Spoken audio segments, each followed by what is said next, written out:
So hello and welcome to the video, and welcome to the Hyatt Place Hotel on the Bath Road just to the north of Heathrow Airport.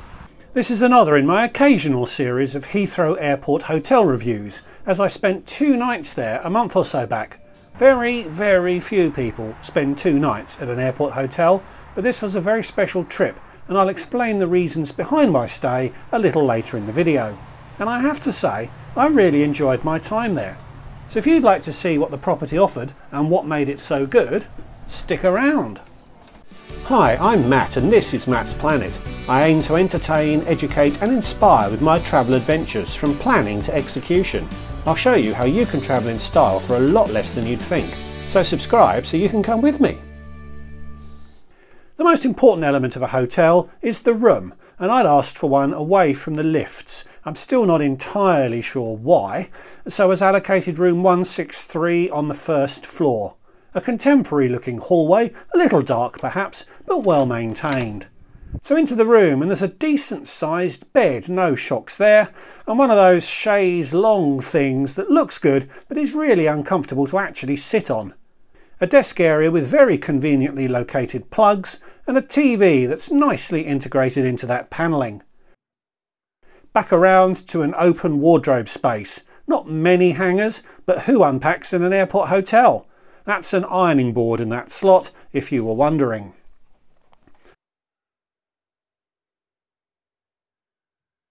Around to the bathroom, which looks clean and fresh, nothing exceptional, but it didn't look in any way outdated. A shower stocked with lotions and potions with pretentious names, as you'd expect from a branded property. There were also tea and coffee making facilities, as is required by the Hotel Tea and Coffee Making Facilities (Brackets Great Britain) close brackets Act of 1896. And underneath that was a safe and a fridge. I have to report that I didn't love the bed.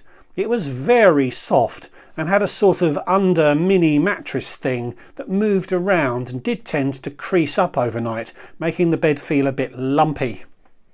I got a room facing the airport, but only snagged the first floor, so whilst there were some views of the airfield, a higher floor would have been much better. It was a beautiful British summer's day. So where is the hotel and how much does it cost?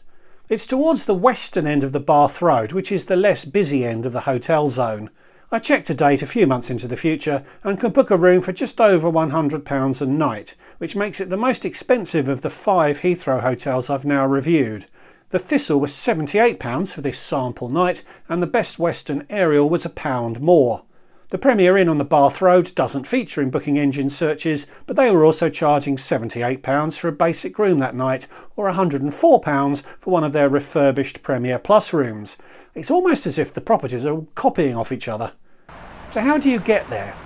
I actually drove there and parked at the hotel, and the car park was quite small, so I don't think they offer park and stay packages. It's not super cheap to park there, but as you'll see later, I needed my car for this trip. So you'll most likely get there on public transport. There is a bus stop directly outside the property and another directly across the road, from which you'll be able to get to or from the central Heathrow bus station between Terminals 2 and 3, or Heathrow Terminal 5 in the other direction.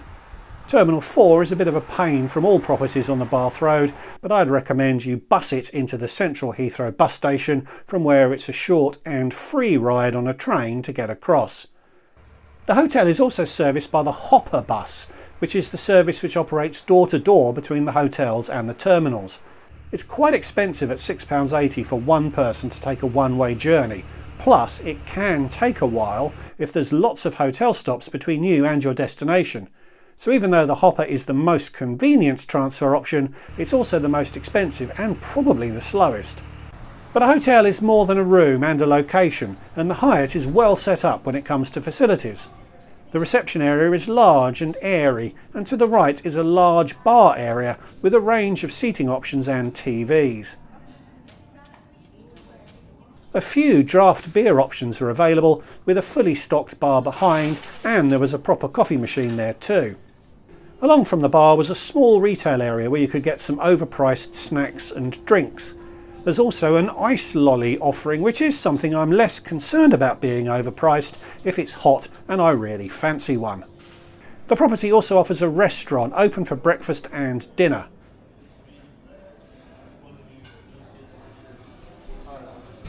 I had breakfast both mornings and I thought the offering was pretty good. Continental options here with meats, yogurts and juices.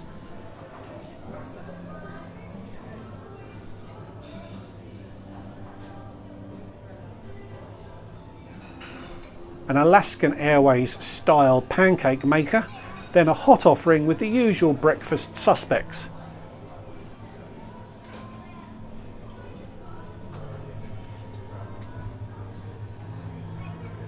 Lots of breads and pastries, beyond which were cereals and a big drum of porridge.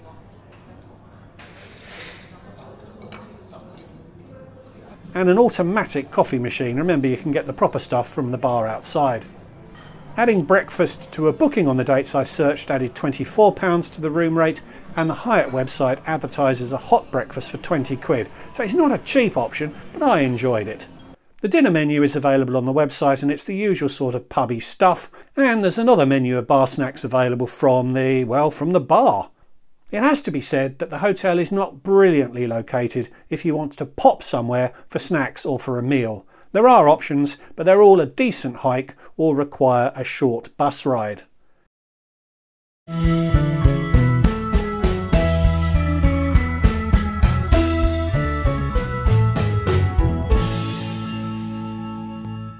So why was I there? I was invited to be on a panel of judges for the 2024 Global Travel Retail Awards, so as a guest of the organisers for 2 nights. I was asked to judge close to 60 products which are being released into the travel retail channel, and to evaluate close to 20 travel retail activations that had taken place over the year. Unfortunately, the specific products I had to review are embargoed until October, so I've had to deploy my advanced pixelation skills here.